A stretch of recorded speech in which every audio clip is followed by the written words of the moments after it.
ಇಲ್ಲಾಂದರೆ ದಿನನಿತ್ಯ ಬೆಳಗ್ಗೆ ಎದ್ದರೆ ರಾತ್ರಿವರೆಗೂ ಇದೇ ಆಗೋಗ್ತದೆ.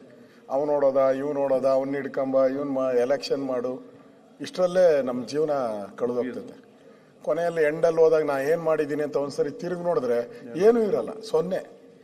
ನಾನು 2007-8 ನಾನು ಗ್ರಾಜ್ಯುಯೇಟ್ ಆದವನು ಮೈಸೂರು ಓಪನ್ ಯೂನಿವರ್ಸಿಟಿ. ಒಳ್ಳೆ ಹೆಸರಿತ್ತು. ಮಧ್ಯ ಸ್ವಲ್ಪ ಡಿಸ್ಟರ್ಬೆನ್ಸ್ ಆಯಿತು.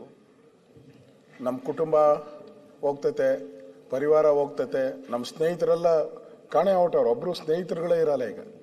ಈ ಬ್ಯುಸಿ ಇರೋದ್ರ ನಡುವೆ ನಾವು ಎದಕ್ಕೆ ರಾಜಕಾರಣಕ್ಕೆ ಬಂದೀವಿ ಮತ್ತು ನಮ್ಮ ಇತರ ಏನು ಹವ್ಯಾಸಗಳೇನು, ನಮ್ಮ ಅಭಿರುಚಿಗಳೇನು ಅನ್ನೋದು ನಾವು ಮರೆತು ಹೋಗ್ಬಿಡ್ತೇವೆ. ಡಿ.ಕೆ. ಶಿವಕುಮಾರ್ ಅವರು ಈಗ ಹೇಳಿದ್ರು, ನಮ್ಮ ಮಿತ್ರರಿಂದ ದೂರ ಆಗ್ತೇವೆ, ನಮ್ಮ ಫ್ಯಾಮಿಲಿಯಿಂದ, ಅಶೋಕಣ್ಣ ಹೇಳಿದ್ರು ಫ್ಯಾಮಿಲಿಯಿಂದ ಮರೆತು ಬಿಡ್ತೇವೆ ಅಂತ. ಇದು ರಾಜಕಾರಣದ ಒಂದು ದೊಡ್ಡ ಪ್ರಾಬ್ಲಮ್. ನಮ್ಮ ಈ ಸದನದ ಸದಸ್ಯರಾದ ಶ್ರೀಮತಿ ಎಂ ರೂಪಕಲಾ ಅವರಿಗೆ ದಿನಾಂಕ 31/1/2026 ಮೈಸೂರಿನಲ್ಲಿ ನಡೆದ ರಾಜ್ಯ ಮುಕ್ತ ವಿಶ್ವವಿದ್ಯಾಲಯದ ಘಟಿಕೋತ್ಸವದಲ್ಲಿ PhD ಪದವಿಯನ್ನು ಪ್ರದಾನ ಮಾಡಲಾಗಿದೆ. ಮಾನ್ಯ ಶಾಸಕಿಯರು ರಾಜ್ಯಶಾಸ್ತ್ರ ವಿಭಾಗದಡಿ ಮಹಿಳಾ ಪ್ರತಿನಿಧಿಗಳ ರಾಜಕೀಯ ಪಾತ್ರ, ಆಡಳಿತದಲ್ಲಿ ಅವರ ಕೊಡುಗೆ ಮತ್ತು ಸ್ಥಳೀಯ ಸ್ವಶಾಸನ ಸಂಸ್ಥೆಗಳಲ್ಲಿ ಮಹಿಳೆಯರ ಭಾಗವಹಿಸುವಿಕೆಯ ಮಹತ್ವವನ್ನು ವೈಜ್ಞಾನಿಕವಾಗಿ ವಿಶ್ಲೇಷಿಸಿ ಮಂಡಿಸಿದ ಕೋಲಾರ ಜಿಲ್ಲಾ ಪಂಚಾಯತ್ನಲ್ಲಿ ಮಹಿಳಾ ಸದಸ್ಯರ ಪಾತ್ರ ಒಂದು ಅಧ್ಯಯನ ಸಂಶೋಧನಾ ಪ್ರಬಂಧಕ್ಕಾಗಿ PhD ಪದವಿಯನ್ನು ಪ್ರದಾನ ಮಾಡಲಾಗಿದೆ. ಇದು ನಮ್ಮ ಎಲ್ಲಾ ಸದಸ್ಯರಿಗೆ ಹೆಮ್ಮೆ ತರುವ ವಿಷಯವಾಗಿದೆ. ಆದುದರಿಂದ ಈ ಸದನದ ಎಲ್ಲಾ ಸದಸ್ಯರ ಪರವಾಗಿ ಮಾನ್ಯ ಸದಸ್ಯ ಶ್ರೀಮತಿ ಎಂ ರೂಪಕಲಾ ಅವರಿಗೆ ಅಭಿನಂದನೆ ಸಲ್ಲಿಸುತ್ತೇನೆ. All the best.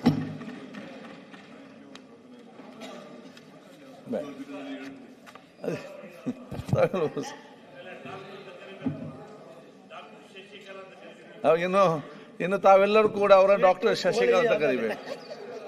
ರೂಪಕಲಾ ನೀವು ಮಿಸ್ ಮಾಡಿದ ಮೇಲೆ ನಿಮ್ಮ ವಿಪ್ಪನ್ನು ಕೇಳಿ ಉಂಟಲ್ಲ, ನಾನು ಇಲ್ಲಿ ಎಲ್ಲ ದಿಕ್ಕು ತಪ್ಪಿಸುವವರು ಇರೋದು ಇಲ್ಲಿ ಎಲ್ಲ. ಡಾಕ್ಟರ್ ರೂಪಕಲಾ ಅವರು.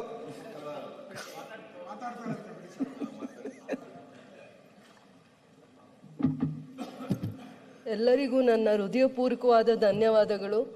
ಇದನ್ನು ಬಹಳ ವರ್ಷಗಳ ಪರಿಶ್ರಮ ಮತ್ತು ಸಮಾಜಕ್ಕೆ ಇದು ಒಂದು ಮಾರ್ಗದರ್ಶನ ಆಗಬೇಕು ಅನ್ನುವಂಥ ದೂರದೃಷ್ಟಿಯಿಂದ ನಾನು ಪ್ರಯತ್ನವನ್ನು ಮಾಡಿರ್ತೀನಿ. ನನಗೆ ಈ ಸದನದಲ್ಲಿ ನನಗೆ ಇಂತಹ ಒಂದು ಗೌರವ ಸಿಕ್ಕಿರೋದು ನನ್ನ ಹೃದಯಪೂರ್ವಕವಾದ ಧನ್ಯವಾದಗಳು. ನಾನು ಸರ್ಕಾರಕ್ಕೆ ಮತ್ತು ಸಭಾಧ್ಯಕ್ಷರಿಗೆ, ಮುಖ್ಯಮಂತ್ರಿಗಳಿಗೆ ಮತ್ತು ಉಪಮುಖ್ಯಮಂತ್ರಿಗಳಿಗೆ, ವಿರೋಧ ಪಕ್ಷದ ನಾಯಕರಿಗೂ ಕೂಡ ನಾನು ನನ್ನ ಧನ್ಯವಾದಗಳನ್ನು ತಿಳಿಸ್ತೀನಿ.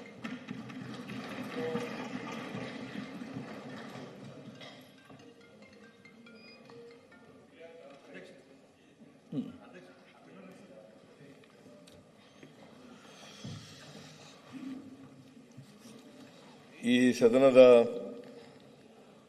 ಮಾನ್ಯ ಶಾಸಕರಾದಂಥ ಶ್ರೀಮತಿ ರೂಪಕಲಾ, ಡಾಕ್ಟರ್ ರೂಪಕಲಾ, ಆಮೇಲೆ ಬರ್ತೀನಿ ಡಾಕ್ಟರ್ಗೆ. ರೂಪಕಲಾ ಅವರಿಗೆ ಮೈಸೂರು ವಿಶ್ವವಿದ್ಯಾನಿಲಯ, ಓಪನ್ ಯೂನಿವರ್ಸಿಟಿ ಮುಕ್ತ ವಿಶ್ವವಿದ್ಯಾನಿಲಯ PhD ಅವರು ಇತ್ತೀಚೆಗೆ ರಾಜ್ಯಶಾಸ್ತ್ರದಲ್ಲಿ PhD ಪದವಿಯನ್ನು, ಡಾಕ್ಟರ್ ಆಫ್ ಫಿಲಾಸಫಿ ಪದವಿಯನ್ನು ಕೊಟ್ಟಿದ್ದಾರೆ. ಅವರು ಶಾಸಕರಾಗಿ ಇದ್ದುಕೊಂಡು PhD ಪದವಿಯನ್ನು ಪಡ್ಕೊಂಡಿರ್ತಕ್ಕಂಥದ್ದು ಅವರ ಏಕಾಗ್ರತೆಗೆ ಮತ್ತು ಅಧ್ಯಯನಕ್ಕೆ ಸಲ್ಲಿರ್ತಕ್ಕಂಥ ಗೌರವ ಅಂತೇಳಿ ನಾನು ಭಾವಿಸ್ಕೊಂಡಿದ್ದೇನೆ. ಅವರು ಇಷ್ಟೆಲ್ಲ ಕ್ಷೇತ್ರದ ಕೆಲಸಗಳಿದ್ದರೂ ಕೂಡ ಬಿಡುವು ಮಾಡಿಕೊಂಡು ಓದಿ PhD ಪದವಿಯನ್ನು ಪಡ್ಕೊಂಡಿದ್ದಾರೆ. ಅವರಿಗೆ ಸರ್ಕಾರದ ವತಿಯಿಂದ ಅಭಿನಂದನೆಗಳನ್ನು ಸಲ್ಲಿಸಲಿಕ್ಕೆ ಬಯಸ್ತಾ ಇದ್ದೇನೆ. ರೂಪಕಲಾ ಅವರಿಗೆ ಅಭಿನಂದನೆಗಳು. ಅಧ್ಯಕ್ಷರೇ, ನಮ್ಮ ಶಾಸಕರಾದಂಥ ರೂಪಕಲಾ ಅವರು ನಮಗೆಲ್ಲ ಸ್ಫೂರ್ತಿಯಾಗಿ ಒಂದು ಸಂದೇಶವನ್ನ ನೀವೆಲ್ಲರೂ ಕೊಡಿಸಿದ್ದೀರಿ. ಈಗ ಮುಖ್ಯಮಂತ್ರಿಗಳು ಹೇಳ್ದಂಗೆ ಟೈಮ್ ಡಿವೋಟ್ ಮಾಡೋದು ನಮಗೆಲ್ಲ ಬಹಳ ಕಷ್ಟ. ನನಗೆ ನೆನಪು, ನೀವು ಮೈಸೂರು ಯೂನಿವರ್ಸಿಟಿಲಿ ಡಿಗ್ರಿ ಮಾಡಲಿಕ್ಕೆ ಪ್ರಯತ್ನ ಮಾಡಿದೆ. ನಾನು ಬರೆದಾಗ, ನಾನು 2007-8 ನಾನು ಗ್ರಾಜ್ಯುಯೇಟ್ ಆದವನು. ಮೈಸೂರು ಓಪನ್ ಯೂನಿವರ್ಸಿಟಿ ಒಳ್ಳೆ ಹೆಸರಿತ್ತು. ಮಧ್ಯ ಸ್ವಲ್ಪ ಏನೋ ಡಿಸ್ಟರ್ಬೆನ್ಸ್ ಆಯಿತು. ಈಗ I think it is under ಸ್ವಲ್ಪ ಕಂಟ್ರೋಲ್ ಅಂತ ಕಾಣ್ತದೆ. ಈ ಫ್ರಾಂಚೈಸ್ ಕೊಟ್ಬಿಟ್ಟೆಲ್ಲ ಮಾಡಿದ್ರು. ಬಟ್ ಅವರ ರೂಪಕಲಾ ಅವ್ರ ಸಬ್ಜೆಕ್ಟ್ ಇದೆಯಲ್ಲ, ಬಹಳ ಇಂಟ್ರೆಸ್ಟಿಂಗ್ ಸಬ್ಜೆಕ್ಟೇ ಅದು. ಮಹಿಳೆಯರ ಪಾತ್ರ ಲೋಕಲ್ ಬಾಡೀಸಲ್ಲಿ ಇದೆಲ್ಲ ಭಾಳ, ನಾನು ಅದ್ರ ಬಗ್ಗೆ ಸ್ವಲ್ಪ ತಿಳ್ಕೊಳ್ಳಿಕ್ಕೆ ಪ್ರಯತ್ನ ಮಾಡ್ತೀನಿ. ಬಟ್ ಏನಪ್ಪ ಅಂದರೆ, ನಮ್ಮೆಲ್ಲ MLAs ಕೂಡ ಅವಕಾಶ ಇದ್ದಾಗ ಸುಮ್ಮನೆ ಯಾರೋ ಒಂದು ಡಾಕ್ಟರೇಟ್ಗಳನ್ನ ಎಲ್ಲೆಲ್ಲೋ ಯೂನಿವರ್ಸಿಟಿಗಳು ಕೊಟ್ಬಿಡ್ತಾರೆ. ಅದಕ್ಕಿಂತ ಈ ರೀತಿ ಪ್ರಯೋಗ ಮಾಡೋದು ಭಾಳ ಇಂಪಾರ್ಟೆಂಟ್. ಬೇಕಾದಷ್ಟು ಅವಕಾಶ ಸಿಗ್ತದೆ. ನಮ್ಮಲ್ಲೇ ಶಾಸನ ವ್ಯವಸ್ಥೆಯಲ್ಲೇ ಹಿಂದೆ ನಾವು ಹೊಸದಾಗಿ MLAಗಳಾದಾಗ, ಬಹುಶಃ ನಮ್ಮ ಅಶೋಕ್ಗೆಲ್ಲ ನೆನಪಿದೆ, ಸುರೇಶ್ ಕುಮಾರ್ಗೆಲ್ಲ, ಪ್ರತಿಯೊಂದು ಅಸೆಂಬ್ಲಿ ಸಬ್ಜೆಕ್ಟ್ ಬಗ್ಗೆ ಕೂಡ ಬಜೆಟಲ್ಲಿ we use to have a very 2 to 3 hour debate. Demand ಮೇಲೆ ಡಿಸ್ಕಷನ್. ಡಿಮ್ಯಾಂಡ್. ಸಿ, ಇವರು ನಮ್ಮ ಬೈರೇಗೌಡರು ಅಗ್ರಿಕಲ್ಚರ್ ಮೇಲೆ 8 ಗಂಟೆ ರಿಪ್ಲೈ ಮಾಡಿದ್ರು. ಅವರು 8 ಗಂಟೆ ರಿಪ್ಲೈಡ್ ಅಂತವೆಲ್ಲ ಇದೆ. ಸೊ ಎಲ್ಲ ಯಂಗ್ಸ್ಟರ್ಸ್ ಎಲ್ಲ ಬೇಕಾದಷ್ಟೆಲ್ಲ ಮಾತಾಡ್ತಾ ಇದ್ರು. ಇದ್ರ ಬಗ್ಗೆ ನೀವು ಕೂಡ, ತಾವು ಕೂಡ ಇದ್ರ ಬಗ್ಗೆ ಅಧ್ಯಯನ ಮಾಡೋಕೆಂದ್ರೆ ಈಗ ಪೇಷನ್ಸ್ ಕಡಿಮೆ ಆಗಿದೆ ನಮ್ಮ MLAಸ್ಗೆಲ್ಲ. ರಿಸರ್ಚ್ ಮಾಡೋ ಬಗ್ಗೆ, ಇನ್ಫಾರ್ಮೇಶನ್ ತೆಗೆದುಕೊಳ್ಳೋ ಬಗ್ಗೆ ನಾವು ಕೂಡ, ನಮ್ಮಂಥವ್ರಿಗೂ ಪೇಷನ್ಸ್ ಕಡಿಮೆ ಆಗ್ಬಿಟ್ಟಿದೆ.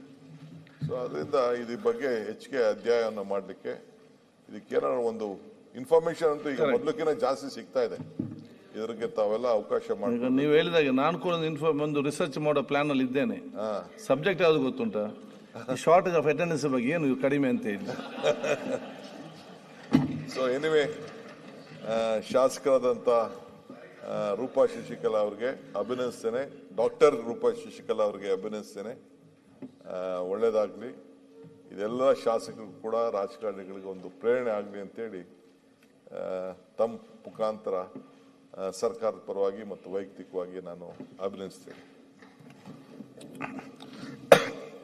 ಸನ್ಮಾನ್ಯ ಅಧ್ಯಕ್ಷರೇ, ಡಾಕ್ಟರ್ ರೂಪಕಲಾ ಅವರು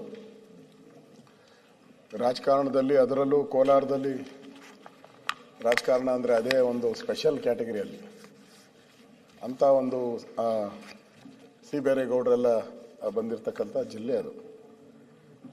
ಡಾಕ್ಟರ್ ರೂಪಕಲಾ ಅವರು ರಾಜಕಾರಣದಲ್ಲಿ ಬ್ಯುಸಿ ಇದ್ದರೂ ಕೂಡ ಮಹಿಳಾ ವಿಷಯದ ಬಗ್ಗೆ, ಅರ್ಬನ್ ಲೋಕಲ್ ಬಾಡೀಸ್ ಬಗ್ಗೆ ರಿಸರ್ಚ್ ಮಾಡುವಂಥ ಒಂದು ಮೈಂಡ್ ಸೆಟ್ ಬಂದಿದೆಯಲ್ಲ, ಅದಕ್ಕೆ ಅಭಿನಂದನೆ ಸಲ್ಲಿಸ್ಬೇಕು ಅವ್ರಿಗೆ.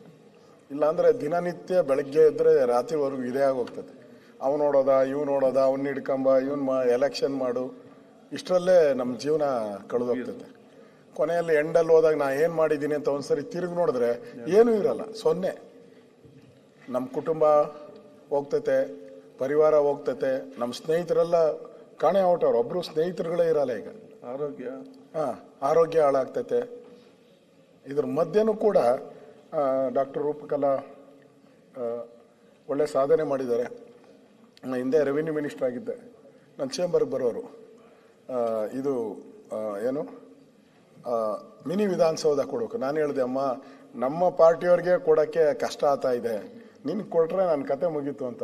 ಬಿಡ್ಲಿಲ್ಲ. ಅದೇನು ಬೆಳಗ್ಗೆ ಯಾರ ಕತೆ ಮುಗಿಸುವವರು? ನಿಮಗೂ ಗೊತ್ತಲ್ಲ, ನೀವು ರಾಜಕಾರಣದಲ್ಲಿ ಬಹಳ ವರ್ಷ ಇದ್ದೀರಾ. ನಾವು ನೋಡ್ತಾ ಇದ್ದೀರಿ ಕತೆ ಏನೇನು ಆಗ್ತಾ ಇದೆ ರೂಲಿಂಗ್ ಪಾರ್ಟಿಯಲ್ಲಿ ಅಂತ. ಬಟ್ ಬಿಡದೆ ಅಮ್ಮ ಮಿನಿ ವಿಧಾನಸೌಧ ತಗೊಂಡೋದ್ರು. ಮತ್ತೆ ನಾನು ಬರಲ್ಲ ಅಂದೆ, ನಾನು ಇನಾಗ್ರೇಷನ್ಗೂ ಬರಲ್ಲಮ್ಮ ಅಂತ ಹೇಳಿದೆ. ಬಿಡದೆ ನನ್ನ ಕರ್ಕೊಂಡೋಗಿ ಇನಾಗ್ರೇಷನ್ ಮಾಡಿದೆ. ಯಾಕೆ ಹೇಳ್ತಾ ಇದ್ದೀನಿ ಅಂದರೆ, ಆ ಹೆಣ್ಮಗಳಲ್ಲಿ ಸಾಧನೆ ಮಾಡಬೇಕು ಅನ್ನೋ ಛಲ ಇದೆ. ಆ ಛಲದಿಂದ ಮಾಡಿದ್ದಾರೆ. ಇದೊಂದು ಮಾದರಿ. ಹಿಂದೆ ನಮ್ಮ CT ರವಿ ಅವರು ಕೂಡ ಒಂದು 2-3 ವರ್ಷದಿಂದ ಅವರು ಕೂಡ ಡಾಕ್ಟರೇಟ್ ಮಾಡಿದ್ರು. CT ರವಿ ಅವರು ರೀಸೆಂಟ್ ಇಬ್ಬರು ಒಟ್ಟಿಗೆ CT ರವಿ ಅವರು ಒಟ್ಟಿಗೆ ಮಾಡಿದ್ದಾರೆ. ಒಬ್ಬ ಹೆಣ್ಣುಮಗಳು ಇಷ್ಟೊಂದು ಸಾಧನೆ ಮಾಡಿರೋವಂಥದ್ದು, ಇಷ್ಟೊಂದು ರಾಜಕೀಯದ ವ್ಯವಸ್ಥೆಯಲ್ಲಿ ಮಾಡಿರೋದು ಒಳ್ಳೆಯ ಸಾಧನೆ. ತಾವು ಹೇಳ್ತಾ ಇದ್ರಿ, ನಾನು ಈ ಅಸೆಂಬ್ಲಿಯಲ್ಲಿ ಅಟೆಂಡೆನ್ಸ್ ಮಾಡೋದೆ ಅಂತ, ಅದಕ್ಕೆ ರಿಸರ್ಚ್ ಮಾಡಕ್ಕೆ ಹೋಗಬೇಡಿ. ಆಲ್ರೆಡಿ ನೀವು ಮಾಡಿಬಿಟ್ಟಿದ್ದೀರಾ. ನಮಗೆಲ್ಲ ಚಿತ್ರಹಿಂಸೆ ಕೊಟ್ಟು 11 ಗಂಟೆ ಶುರುವಾಗೋದನ್ನ 9 ಗಂಟೆಗೆ ತಂದಿದ್ದೀರಾ, ಮುಂದಕ್ಕೆ 8 ಗಂಟೆಗೆ ತಂದು 6 ಗಂಟೆಗೆ ತಂದ್ಬಿಟ್ರೆ ಏನು ಕತೆ ಅಂತ. ನೀವು ಅದರಲ್ಲಿ ಎಕ್ಸ್ಪರ್ಟ್ ಇದ್ದೀರಾ, ದಯವಿಟ್ಟು ಮಾಡಕ್ಕೆ ಹೋಗಬೇಡಿ. ಹೆಣ್ಮಗಳು ಒಳ್ಳೆ ಕೆಲಸ ಮಾಡಿದ್ದಾಳೆ. ನಮ್ಮೆಲ್ಲ ಇಡೀ ಸದನದ ಪರವಾಗಿ ಒಳ್ಳೆಯದಾಗಲಿ. ಧನ್ಯವಾದಗಳು. ಮಾನ್ಯ ಅಧ್ಯಕ್ಷರೇ, ಈ ರಾಜಕಾರಣದಲ್ಲಿ ಬಂದ ಮೇಲೆ ರಾಜಕಾರಣದ ಗೊಂದಲದ ನಡುವೆ, ಈ ಬ್ಯುಸಿ ಇರೋದ್ರ ನಡುವೆ ನಾವು ಎದಕ್ಕೆ ರಾಜಕಾರಣಕ್ಕೆ ಬಂದೀವಿ ಮತ್ತು ನಮ್ಮ ಇತರ ಏನು ಹವ್ಯಾಸಗಳೇನು, ನಮ್ಮ ಅಭಿರುಚಿಗಳೇನು ಅನ್ನೋದು ನಾವು ಮರೆತು ಹೋಗ್ಬಿಡ್ತೇವೆ. ಡಿ ಕೆ ಶಿವಕುಮಾರ್ ಅವರು ಈಗ ಹೇಳಿದ್ರು, ನಮ್ಮ ಮಿತ್ರರಿಂದ ದೂರ ಆಗ್ತೇವೆ, ನಮ್ಮ ಫ್ಯಾಮಿಲಿಯಿಂದ, ಅಶೋಕಣ್ಣ ಹೇಳಿದ್ರು ಫ್ಯಾಮಿಲಿನೂ ಮರೆತು ಬಿಡ್ತೇವೆ ಅಂತ. ಇದು ರಾಜಕಾರಣದ ಒಂದು ದೊಡ್ಡ ಪ್ರಾಬ್ಲಮ್. ಆದರೆ ಈ ರಾಜಕಾರಣದಲ್ಲಿ ಇದ್ದು ಅದ್ರ ಜೊತೆ ತಮಗೇನು ಇಂಟ್ರೆಸ್ಟ್ ಐತಿ ಆ ಸಬ್ಜೆಕ್ಟ್ದಲ್ಲಿ, ವಿಶೇಷವಾಗಿ ಅವರು ಕೂಡ ಮಹಿಳೆಯರಾಗಿದ್ದರಿಂದ ಮಹಿಳೆಯರ ಚಾಲೆಂಜಸ್ ಏನು, ಮಹಿಳೆಯರಿಗೆ ಏನು ತೊಂದರೆ ಆಗ್ತಾವು, ಅವ್ರಿಗೇನು ಅಪಾರ್ಚುನಿಟಿ ಇದೆ, ಚಾಲೆಂಜಸ್ ಇದೆ, ಇದರೆಲ್ಲರ ಬಗ್ಗೆ ಅತ್ಯಂತ ಒಳ್ಳೆ ರೀತಿಯಿಂದ ರಿಸರ್ಚ್ ಮಾಡಿ ಒಂದು ಸೂಕ್ತ ವಿಷಯದ ಮೇಲೆ ನಮ್ಮ ಮೈಸೂರು ವಿಶ್ವವಿದ್ಯಾಲಯದ ಮುಕ್ತ ವಿಶ್ವವಿದ್ಯಾಲಯದಿಂದ ಡಾಕ್ಟರೇಟನ್ನು ರೂಪಕಲಾ ಅವರು ತೊಗೊಂಡಿದ್ದಾರೆ. ಅವರು ಮಾಡಿದಂಥ ಕೆಲಸ ನಮಗೆಲ್ಲರಿಗೂ, ಉಳಿದವ್ರಿಗೆಲ್ಲರಿಗೂ ಪ್ರೇರೇಪಣೆ ಆಗುವಂಥ ಕೆಲಸ. ನಾನು ಕೂಡ ನಾನು ಪೋಸ್ಟ್ ಗ್ರ್ಯಾಜುಯೇಷನ್ ಮಾಡ್ಬೇಕಾರೆ ಮುಂದೆ ನನಗೂ ಡಾಕ್ಟರೇಟ್ ಮಾಡ್ಬೇಕಂತ ಮನಸ್ಸಾಗಿತ್ತು. ನಾನು ಡಾಕ್ಟರೇಟ್ ಮಾಡ್ಬೇಕಂತ ಹೇಳಿದಾಗ ಅವಾಗ ನಮ್ಮ ಫ್ಯಾಮಿಲಿ ಮೆಂಬರ್ಸ್ ಹೇಳಿದ್ರೆ, ನೀ ಇದನ್ನೆಲ್ಲ ಮಾಡ್ಕೊಂತ ಹೋದ್ರೆ ವ್ಯಾಪಾರ ಮಾಡೋ ಅಂತ ಹೇಳಿ. ಹಂಗಾಗಿ ನನಗೆ ಆ ಟೈಮ್ದಲ್ಲಿ ಮಾಡೋಕ್ಕಾಗಲಿಲ್ಲ. ಆದರೆ ನಿನ್ನೆ ನಾನು ಏನು ನೋಡಿದೆ, ರೂಪಕಲಾ ಅವ್ರಿಗೆ ಮತ್ತು ನಮ್ಮ CT ರವಿ ಅವ್ರಿಗೆ, ನಮ್ಮ ಮಾನ್ಯ ಈ ಸದನದ ಹಿಂದಿನ ಸದಸ್ಯರು ಹಾಗೂ ಈಗಿನ ವಿಧಾನ ಪರಿಷತ್ತಿನ ಸದಸ್ಯರು, ಮಾಜಿ ಮಂತ್ರಿಗಳಾದ CT ರವಿ ಅವರು ಸಮ್ಮಿಶ್ರ ಸರ್ಕಾರದ ಸವಾಲುಗಳು ಅಂತ ವಿಷಯದ ಮೇಲೆ ಅದರ ಮೇಲೆ ಡಾಕ್ಟರೇಟ್ ತೆಗೆದುಕೊಂಡಿದ್ದಾರೆ. ಭಾಳ ಉತ್ತಮ ಸಬ್ಜೆಕ್ಟ್ ಅದು ಕೂಡ, ಅದು ರಿಲೆವೆಂಟ್ ಸಬ್ಜೆಕ್ಟ್. ಅದನ್ನು ನಾವೆಲ್ಲರೂ ಕೂಡ ಸಬ್ಜೆಕ್ಟ್ ಅವ್ರೇನು ಥೀಸಿಸ್ ಕೊಟ್ಟಿದ್ದಾರೆ, ಏನು ಅವ್ರದ್ದು ಅದರಿಂದ ಹೊರಗೆ ಬಂದಿದೆ, ಅದನ್ನು ಸ್ಟಡಿ ಮಾಡುವಂಥ ವಿಷಯ. ಈ ಇಬ್ಬರಿಗೂ ಕೂಡ ನಾನು ಈ ಸಂದರ್ಭದಲ್ಲಿ ಹೃದಯಪೂರ್ವಕವಾಗಿ ಅಭಿನಂದನೆಗಳು ಸಲ್ಲಿಸ್ತೇನೆ. ಮತ್ತು ನೀವು ಈ ವಿಷಯ ಸದಸ್ಯರಲ್ಲಿರುವಂಥ ಈ ಗುಣಗಳನ್ನು ರೆಕಗ್ನೈಸ್ ಮಾಡಿ ಇದಕ್ಕೆ ಒಂದು ಅಭಿನಂದನೆ ಸಲ್ಲಿಸೋಕ್ಕೆ ಅವಕಾಶ ಮಾಡಿಕೊಟ್ಟಿರಿ. ನಿಮಗೂ ಕೂಡ ಅಭಿನಂದನೆ ಸಲ್ಲಿಸ್ತೇನೆ. ಸನ್ಮಾನ್ಯ ಮುಖ್ಯಮಂತ್ರಿಗಳು.